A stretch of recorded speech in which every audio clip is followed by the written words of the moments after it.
தலைவர் வந்து உடம்பு சரியில்லை, உண்மையா உடம்பு சரியில்லை. சிங்கத்துக்கு சிங்கமா கட்சித்த தளபதி எஸ் ராஜேந்திரன் அவர்கள் இன்னைக்கு கூட வந்தவங்க பார்த்தாங்க அவருடைய நிலைமை என்ன. அவனால் நடக்க முடியல, பேச முடியல. இந்த போராட்டத்துக்கு முழு ஆதரவு இந்திய குடியரசுக் கட்சி சொல்லுன்னு சொன்னார். ஆனால் அம்பேத்கரின் நினைவு நாள்ல எஸ்சிஎஸ்டி செய்யும் போது சிஎம்டி நடராஜன் சொல்லி நாளைக்கு தீபாவளி இன்னைக்கே போனஸ் போட வச்ச சக்தி தளபதி எஸ் ராஜேந்திரனுடைய சக்தி. அந்த மட்டும் இல்லைங்களா, அது எம்எல்ஏவின் சக்தி.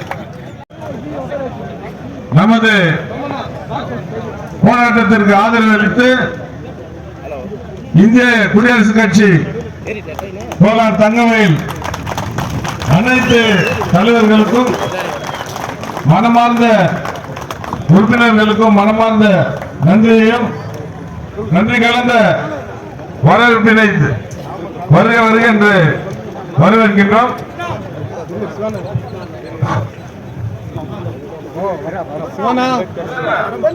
சிவனா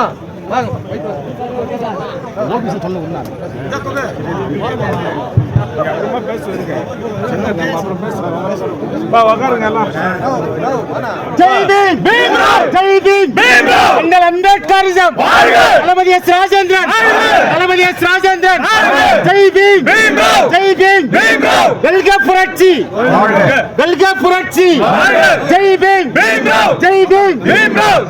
உட்காருங்க உட்காருங்க.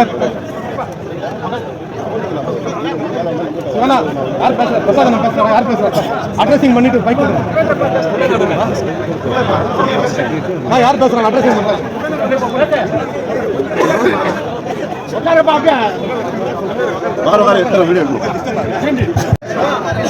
உயிரினும் மேலான தோழமை தோழர் தோழர்களே, உங்கள் யாருக்கும் தெளிவுபடி அதனில் இன்றைய 7வது நாட்களாக நம்முடைய பிஎம்எல் நான் பர்மனன்ட் கோஆர்டினேஷன் கமிட்டியின் சார்பாக அனைத்து டிசிஎல்கள் ஆதரவு பெற்று இந்த போராட்டமானது நடைபெற்றுக் கொண்டு ஆதரவு தரும்படி வருகை தந்திருக்கும் இந்திய குடியரசுக் கட்சியினுடைய லட்சிய வீரர்களையும் தளபதி S Rajendran MA LLB supreme court வழக்கறிஞர் அவர்களையும் இந்த போராட்டத்திற்கு வருகை தர வேண்டும் என்று உங்கள் வாயிலாக கேட்டுக்கொண்டு வருகை தந்திருக்கக்கூடிய தலைவர்கள் நம் மத்தியே உரையாற்ற உள்ளார்கள். அதற்கு மத்தியில் 2 மணித்துளிகள் பேசி அவங்க கையில் மைக்கு தோழர்களே, இந்த பெண்கள் வரலாற்றில் இந்திய குடியரசுக் கட்சியினுடைய தேசிய தலைவர் எஸ் ராஜேந்திரன் சட்டமன்ற உறுப்பினராக இருந்த பொழுது அன்றைய தினம் டிசிஎல் யூனியன் தலைவர்களாக ஆபீஸ் பேனர்களாக நாங்கள் இருந்தோம். நாங்கள் ஒன்றும் போய் சொல்ல, அன்னைக்கு இருந்த சம்பவத்தை உங்கள் மத்தியில் சொல்லிக் கொள்ள நான் கடமைப்பட்டுள்ளேன். தோழர்களே, அன்னைக்கு ஒரு முக்கியமான காலகட்டத்தில் நம்மளுக்கு டிசிஎல் தோழர்களுக்கு அன்றைய தினம் போனஸ் டிக்ளேர் ஆகல. ஆனா போனஸ்க்கு முன்னாடி புரட்சியாளர் அம்பேத்கருடைய பிறந்த விழாவில் பிஎம்எல் எஸ்சிஎஸ்டி வெல்ஃபேர் அசோசியேஷன் தலைமையேற்று அன்னைக்கு விழா கொண்டாடி கொண்டு இருக்குது. அந்த கொண்டாட்டத்திற்கு தளபதி எஸ் ராஜேந்திரன் அவர்களுக்கு பெம்எல் சார்பாக அழைப்பு கொடுக்கப்படுகின்றது. அன்றைய தினம் நம்முடைய பிஎம்எல் நிர்வாக தலைவர் மதிப்பிற்குரிய ஐயா BLS Natarajan, chief managing director PML, அப்பொழுது அந்த கூட்டத்திற்கு தளபதி எஸ் ராஜேந்திரன் வருகை தருவதற்கு முன்பு டைரக்டா நாங்க இங்கிருந்து பேசுறோம். பேசும்பொழுது தளபதி எஸ் ராஜேந்திரன் செஷன்ஸ்ல இருந்து போன் எடுக்கிறார். என்ன விஷயம் தலைவரே? இந்த மாதிரி ஒரு விஷயம், நாங்க போனஸ்காக காத்திருந்தோம், மேனேஜ்மெண்ட் இன்னும் எங்களுக்கு டிக்ளேர் பண்ணல. நாளைய தினம் தீபாவளி நிகழ்ச்சி நடப்பது, எங்க கையில சுத்தமா ஒரு பைசா இல்லாத நிலையில இருக்கிறோம். அது என்ன பண்ணவே தெரியாது.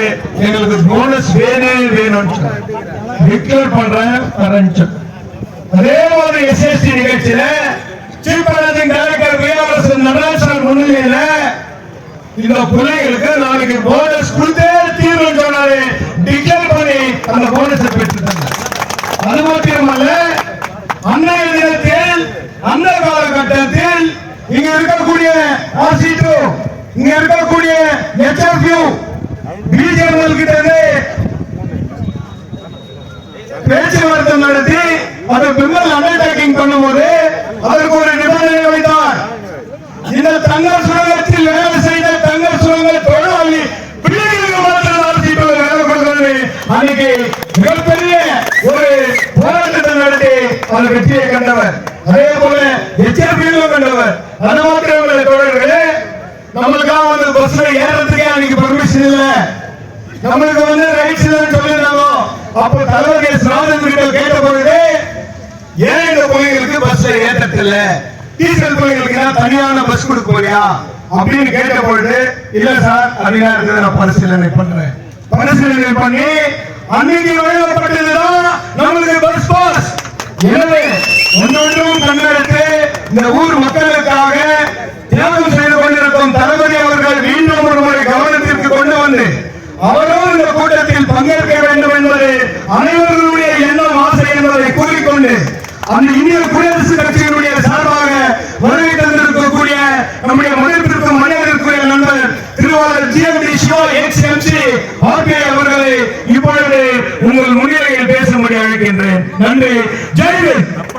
படிக்கப்படுகின்றதோ, உன் தேவை உனக்கு கிடைக்கவில்லையோ, அப்பொழுதெல்லாம் நீ புரட்சி செய். புரட்சி செய்தால்தான் நம்முடைய உரிமைகளும் நம்முடைய தேவைகளும் நமக்கு கிடைக்கும் என்ற பொன்மொழியை நமக்கு கற்றுக் கொடுத்திருக்கிறார். அந்த வகையிலே கான்ட்ராக்ட் ஆபரேட்டர் தலைவர் அருமை சகோதரர் சிவா அவர்களுக்கும், ராஜன் அவர்களுக்கும், சிவா அவர்களுக்கும், கெஜா அவர்களுக்கும், அனைத்து TCL யூனியன் தலைவர் அவர்களுக்கும், தொழிலாளர் என் அன்பு சகோதரர்களுக்கும் ஜெய்பீம் கலந்த வணக்கத்தை உருவாக்கி கொண்டு தொடர்ந்து 7 நாளா போராட்டம் பண்ணுகிறோம். ஏன் இந்த போராட்டம் சொன்னா, உழைப்புக்கேற்ற ஊதியம் கொடு, தகுதி உள்ளவர்களுக்கு நிரந்தரமாக்கு. இந்த 2 கோரிக்கை தான். 7 நாள் ஆச்சு. சில பேர் வராங்க, நாங்க ஆறுதல் சொல்றோம், அரசியல் பேசுறாங்க.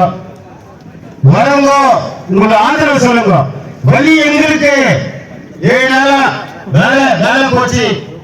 மேனேஜ்மெண்ட் எந்த பதிலும் சொல்ல, நானும் குடும்பத்தை காப்பாற்றணும், எங்க பிள்ளைங்களை வாழ வைக்கணும், அதுக்காக போராடுகிறோம். வரவங்க இந்த போராட்டத்தை நாங்கள் ஆதரவு தெரிவிக்கிறோம். இந்த வெற்றிக்கு நாங்கள் உங்க கூட இருக்கிறேன்னு சொல்ல அரசியல் பேசக்கூடாது. தன்னுடைய ராஜேந்திரன் சட்டமன்ற உறுப்பினராக இருந்த காலம் தங்காவளிக்கு பொற்காலம். இதை யாரும் சொல்றேன்னு சொன்னா, எக்ஸ்எம்எல்ஏ சில பேர் பேசுறாங்க, எக்ஸ்எம்எல்ஏ கிராமம் இன்னும் பண்ணல, தலைவர் வந்து உடம்பு சரியில்லை, உண்மையா உடம்பு சரியில்லை. சிங்கத்துக்கு சிங்கமா கட்சித்த தளபதி எஸ் ராஜேந்திரன் அவர்கள் இன்னைக்கு கூட வந்தவங்களா பார்த்தாங்க. அவருடைய நிலைமை என்ன, அவனால் நடக்க முடியல, பேச முடியல. இந்த போராட்டத்துக்கு முழு ஆதரவு இந்திய குடியரசு கட்சி சொல்லுன்னு சொன்னார். அவரு சொன்னதுனால நாங்களாம் கமிட்டி போட்டு பேசி இந்த தர்ணாக்கு ஆதரவு தெரிவிக்க வந்திருக்கிறோம். தளபதி ராஜேந்திரன் எம்எல்ஏ இருக்கும்போது பிஜேஎம்எல்ஏ ஒரு போராட்ட தொழிலாளி, இது ஏஜினேஷன் பண்ணோம், பேமெண்ட் உயர்த்தணும் சொல்லும் போது சட்டசபையில இருந்த எம்எல்ஏ அன்னைக்கு இருந்த சிஎம் சட்டசபைக்கு வர வச்சு தொழிலாளிகளுக்கு நல்லது செஞ்சாரு. பொருட்காலம் இந்த தங்கவல்லிக்கு தளபதி ராஜேந்திரன் அவர்கள் பப்ளிக் மீட்டிங்ல சொன்னாரு, டிசிஎல் தொழிலாளி கான்ட்ராக்ட் ஆபரேட்டர் நாளைக்கு உனக்கு பிரச்சனை வரும், அந்த பிரச்சனைய சால்வ் பண்ணனா எனக்கு அந்த எம்எல்ஏ என்ற பதவியை கூட உனக்கு நான் துணையாளி என்று உனக்கு நான் போராட்டம் இந்த ஊரை ஒரு நாளைக்கு பந்து பண்ணி காட்டுறேன், அது எப்படி நடக்காத போது நான் பாக்குறேன்னு சொன்னாரு. நம்ம தவற விட்ட காரணத்தினால இன்னைக்கு நம்ம தொடர்ந்து 7ஆவது நாள் பந்து பண்ணுகிறோம். தமிழ்நாட்டில் என்எல்சி நிலக்கரி சுரங்கத்துல தமிழக தொழிலாளி போராடும் போது அங்க இருக்கிற யூனியன் லீடர் வந்து பேசினாரு, இன்னும் 1 மாசமா போராட்டம் பண்ணுகிறாங்க, என்ன பண்ணுன்னு சொன்னா கிளியர் ஆயிடுச்சு. யாரு பேசினா, எம்ப்ளாயி யூனியன் வந்து ஒரே நேரத்தில் பேசினா ப்ராப்ளம் சால்வ் ஆச்சு. போன வாரம் சாம்சங் போன் கம்பெனியில ஏன் மாதிரி நிரந்தர பண்ணு தொழிலாளி போராட்டம் பண்ணா அந்த ஊர் எம்எல்ஏ லோக்கல் அந்த டிஸ்ட்ரிக்ட் எம்பி எல்லாம் சேர்ந்து அந்த தொழிலாளிக்கு சப்போர்ட் பண்ணி அவங்களை வேலைக்கு அனுப்பிச்சாங்க. நம்ம என்ன பண்ணிக்கிறோம்? யாருக்கு ஓட்டு போட்டுக்கிறோம்? இந்த மண்ணை பத்தி தெரியுமா எம்பிக்கு? 100 ஆண்டு காலம் நம்முடைய தாத்தாவுக்கு தாத்தா 7000 வீடு கொடுத்து இந்த நகரத்தை உருவாக்கிய நமக்கு வரலாறு இருக்குது. உழைப்பு செத்துக்கிறா இந்த தங்கோயை உருவாக்க 7000 வீடுகளை கொடுத்திருக்கிறோம் நம்முடைய முன்னோர்கள். பகத்தறிவு தந்தை காமராஜர் அவங்க இந்த கம்பெனியை கேஎஃப்ல கொடுக்கணும். தாழ்த்தப்பட்ட மக்கள் நிறைய பேர் அங்க வாழ்றாங்க. ஒருவேளை பிஜிஎம்எல் மூணா அந்த தொழிலாளிக்கு மாற்று தொழிலாளி வேணும்னு இந்த கம்பெனியை கொடுத்தாரு. அத எந்த பேச நீ அப்பாயின்மெண்ட் கொடுக்கிறோம், எந்த தகுதியை அப்பாயின்மெண்ட் கொடுக்கிறோம், அந்த தகுதியில நீ அப்பாயின்மெண்ட் கொடுத்துக்கிற தொழிலாளியோட 100% ஹெல்த் எல்லா தகவல் தொழிலாளி இருக்குது. நீ கொடுக்க மாட்டேங்கிற. ஏன்? சட்டமன்ற உறுப்பினர் கேட்கணும். ராஜநாத சட்டமன்ற உறுப்பினர் சொல்றாரு, கேரளால ஒரு கவுன்சிலரை நிக்க வைக்கிறாரு. நாங்க கூட மைசூருக்கு போனோம், கான்ட்ராக்டர் வேலை சேர்த்து போனோம். ஒரு மாசத்துல எங்களை தொட்டி விட்டான். கேஜப்காரங்க இருக்கக்கூடாதுன்றான். நம்ம வண்டி வந்தவங்களெல்லாம் வாழ வைக்கிறோம். நம்ம வாழ்றது எப்போ? நம்ம வாழ்றது எப்போ? ஒருத்தரும் சிந்திக்கணும். இந்த போராட்டம் வெற்றி பெற தளபதி ஆதரவு சொல்லிக்கிறாரு. நிச்சயம் இந்த போராட்டம் வெற்றி பெறும் என கூறி வாய்ப்பளித்த அத்தனை அன்பு நெஞ்சங்களுக்கும் ஜெய்மீன் கலந்த வணக்கத்தை ஊற்றி கொண்டு விடைபெறுகிறேன். ஜிஎம்டி சிவா அவர்களுக்கு நன்றியினை தெரிவித்துக் கொண்டு அடுத்தபடியாக நம்முடைய மரியாதைக்குரிய தலைவர் டி குமேந்திரகுமார் அவர்களை பேசும்படி அழைக்கிறோம். குஞ்சொன்று கண்டேன் ஆலை ஆங்கியோர் காட்டின் மரத்தின் பொந்திடை வைத்தேன் வெந்து தனிந்தது காடு முன் குஞ்சொன்றும் மூப்பொன்றும் உண்டோ தத்தறிகிட தித்தோம் என்று சொன்னான் பாரதி. எப்ப சொன்னான்? சுதந்திர வேட்கை அடிமைதனம் தலைவிரித்தாடி கொண்டிருக்கிறது. ஆங்கிலேயன் நம்மை நசுக்குகிறான். நம்முடைய உழைப்பை ஆங்கிலேயன் திருடுகிறான். இங்கிருந்து இரும்பு அனுப்பப்படுகிறது, அங்கிருந்து ஊசி வந்திருக்கு, நம்ம வாங்கணும். இங்க இருக்கிறவர்களின் உழைப்பு அத்தனையும் இங்கிலாந்து அபகரிக்கிறது. ஆனால் சுதந்திரம் அடைய வேண்டும் என்கின்ற எண்ணம் குறைந்திருக்கிறது. அந்த நேரத்திலே தான் பாரதி சொன்னான், அக்னி குஞ்சொன்று கண்டேன் அதை ஆங்கோர் காட்டின் மரத்தின் பொந்திடை வைத்து வென்று தனிந்தது காடு தழல் குஞ்சொன்றும் மூப்பொன்றும் உண்டோன்னா. ஒரு போராட்டம்னா 111 நாள் நடத்த சரித்திரம் கூட இந்த தொழிலாளர் வர்க்கத்திற்கு உண்டு. அது மட்டுமல்ல, இந்த நிர்வாகம் எதை கேட்கிறார்கள்? அவர்கள் உழைப்புக்கேற்ற ஊதியத்தை கேட்கிறார்கள். அது பெர்மனன்ட் அப்பாயின்மெண்ட் கேட்கிறாங்களா? ஒரு எம்ப்ளாயி எதை ப்ரொடக்ஷன் கொடுக்கிறானோ அதே ப்ரொடக்ஷனை இந்த கான்ட்ராக்ட் ஆபரேட்டர்கள் செய்கிறார்கள். அவர்ஸ் புக் பண்றான். அவர்ஸ் புக் பண்ணலன்னா நீ மேண்டேட் குறைக்கிறன்ற. அவர் ப்ரொடக்ஷன் முக்கியம். தரம் இருக்க வேண்டும், ப்ரொடக்ஷனும் இருக்க வேண்டும். தரமும் ப்ரொடக்ஷன் ரெண்டுத்தையும் ஒன்னா ஈக்குவலா தரக்கூடிய சக்தி தங்க வயல் தோழர்களாகிய கான்ட்ராக்ட் ஆபரேட்டர்ஸ், பிசிஎல் தொழிலாளர்கள், எஸ்எல்பி தொழிலாளர்கள் எல்லாருக்கும் அந்த திறமை இருக்குது. நான் ஏற்கனவே நம்ம 111 நாள் போராடினப்ப சொன்னேன், ரயில் கோச்சை நிறுத்திட்டான், லோடு இல்ல அப்படின்னு சொன்னா RC2ல அது என்ன பண்ணா அங்க இருக்கிற சைடு வால் ரூஃப் எல்லாத்தையும் அப்படியே கட் பண்ணிட்டான். சாசிய கட் பண்ணிட்டு சால்வேஜ்ல போட்டான். ஆர்டர் இல்லன்ட்டான். 10 நாள் பொறுக்கிறோம், அமைதியா இருக்கிறான். 10 நாள் பொறுத்து மீண்டும் கோச் ஆர்டர் வருது. ஆர்டர் வந்ததுமே உடனே கோச் அனுப்பணும்ன்றான். பெங்களூர்ல இருந்து எம்ப்ளாயி வராங்க, அவங்க அந்த டை மேக்கிங் அந்த டிபார்ட்மெண்ட்ல இருந்து வரா, அவங்க எல்லா செக்டர்களையும் பார்க்கறான். இது 2 மாசம் ஆகுதுன்றான்.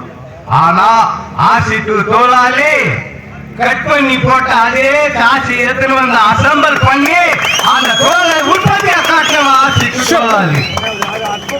அது மட்டுமல்ல, இன்னைக்கு இந்த கம்மல் நிரந்தர தொழிலாளியை காட்டிலும் தன் உழைப்பையும் தன் உணர்வையும் காட்டி இந்த தொழிற்சாலை வளமாக நிற்க வேண்டும் என்பதற்காக உழைத்துக் கொண்டிருக்கிற வர்க்கத்தின் வயிற்றை அடிக்கிறது நிர்வாகம். அதை எதிர்த்து உள்ள இருக்கிற அவன் தொழிலை கத்துக்கிறதுக்கு 1 வருஷம் ஆகும். அதை விட இவன் மொழியை கத்துக்கிறதுக்கு 4 வருஷம் ஆகும்.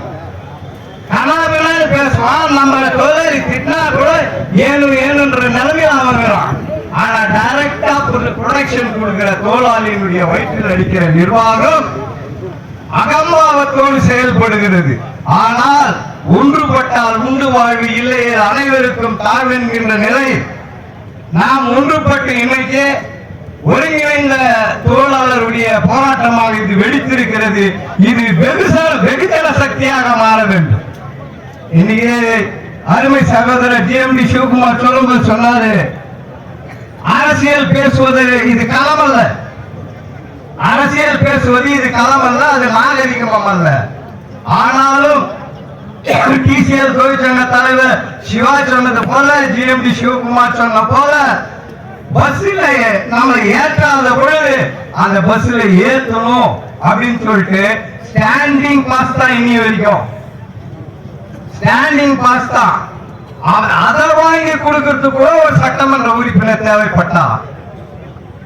சிவா சொன்னது போல அண்ணல் அம்பேத்கரின் நினைவு நாள்ல எஸ்சிஎஸ்டி செய்யும் போது சிஎம்டி நடராஜன் சொல்லி நாளைக்கு தீபாவளி இன்னைக்கே போனஸ் போட வச்ச சக்தி தளபதி எஸ் ராஜேந்திரனுடைய சக்தி. அந்த மட்டும் இல்லைங்களா, அது எம்எல்ஏவின் சக்தி. எம்எல்ஏ செய்யணும், எம்எல்ஏ நெகோசியேட் பண்ணணும். மைசூர் காம்ப்ளெக்ஸ்க்கு அனுப்பின அதே நார்த் இந்தியன் எப்படி பெங்களூர் காம்ப்ளெக்ஸ்க்கோ மைசூர் காம்ப்ளெக்ஸ்க்கு அனுப்பினாங்க, கேரளாக்கு அனுப்பினது ஏன் தங்கவயல்ல மட்டும் அவர்கள் இறக்குமதி செய்யப்படுகிறார்கள் என்றால் நாம் மாற்றான் தாய் பிள்ளைகளாக வஞ்சிக்கப்படுகிறோம். அதற்கு இன்னைக்கு சொல்றாங்க நம்முடைய நாடாளுமன்ற உறுப்பினர் கனரக தொழிற்சாலை, நல்லா கேளுங்க, கனரக தொழிற்சாலை தொழில் மினி அமைச்சர் HD குமாரசாமி,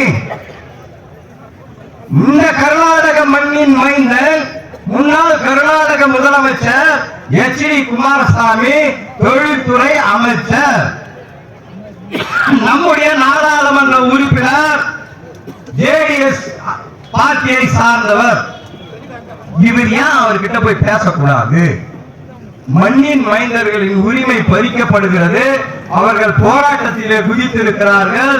HD குமாரசாமி நம்முடைய முன்னாள் முதலமைச்சர், நாடாளுமன்ற உறுப்பினர், இன்னைக்கு அமைச்சரா இருக்கிறாரு. நம்ம நாடாளுமன்ற உறுப்பினர் போய் ஏன் அவர் அப்ரோச் பண்ணல? இதே கனரக தொழிற்சாலை பெம்மல் கம்ஸ் அண்டர் HD குமாரசாமி, அவருக்கு ஏன் இது தெரியப்படுத்தல? அந்த நாடாளுமன்ற உறுப்பினர் அதற்கான அந்த சக்தியை ஏன் பயன்படுத்தவில்லை? நான் கேள்விப்பட்ட மெயின் கேட் கிட்ட அவரை உள்ள அலோ பண்ணல. அந்த அளவுக்கு நிர்வாகம் பெருசா, அரசியல் அமைப்பு பெருசா? நாடாளுமன்ற உறுப்பினர் பெறுவதா, ஒரு தொழிற்சாலையினுடைய நிர்வாகம் பெரிய? அந்த நிலையில் அந்த பவர் ஒரு நாடாளுமன்ற உறுப்பினருடைய சக்தியையும் சட்டமன்ற உறுப்பினருடைய சக்தியையும் அவர்கள் பயன்படுத்த தவறி இருக்கிறார்கள். இந்த தங்கவயல் மக்களுக்காக அவர்கள் தான் நிர்வாகத்தோடு பேச வேண்டும். அப்படி அவர்கள் பேசி இந்த ஒரு நல்ல நிலையை ஏற்படுத்தி தருவார்கள் என்கின்ற நம்பிக்கை இருக்கிறது. அதற்கான முயற்சியில் அவர் இருக்கிறார்களோ இல்லையோ எனக்கு தெரியாது. ஆனால் தொழிலாளர்களுடைய போராட்டம் வெற்றி அடைய வேண்டும். அதற்காக நான் 5 நாளைக்கு முன்னாடி வந்திருக்கணும். ஏற்கனவே மாவட்ட கமிட்டியினுடைய பொதுக்குழு கூட்டம் நடைபெற இருப்பதால் அதில் தீர்மானம் நிறைவேற்றி தேசிய தலைவரிடத்துல சொல்லி இதற்கான அனுமதியை கேட்ட போது அவர் உடல்நிலை இருக்கிறார். அவர் அவருடைய சார்பாக முழு ஆதரவும் இந்த போராட்டத்துக்கு தளபதி எஸ் ராஜேந்திரன் அவர்கள் தெரிவித்திருக்கிறார். ரிபப்ளிகன் பார்ட்டி இந்த போராட்டம் வெற்றி அடைவதற்காக முழு ஆதரவை தரும் என்று தெரிவித்து இத்தோடு விளைகிறேன். நன்றி, வணக்கம். தேவி சார்பாக நம்முடைய கோலார் தங்கவயலை சார்ந்த இந்திய குடியரசு அமைப்பினருக்கு எல்லோர் சார்பாக மனமார்ந்த நன்றியை தெரிவித்துக் கொள்கிறேன்.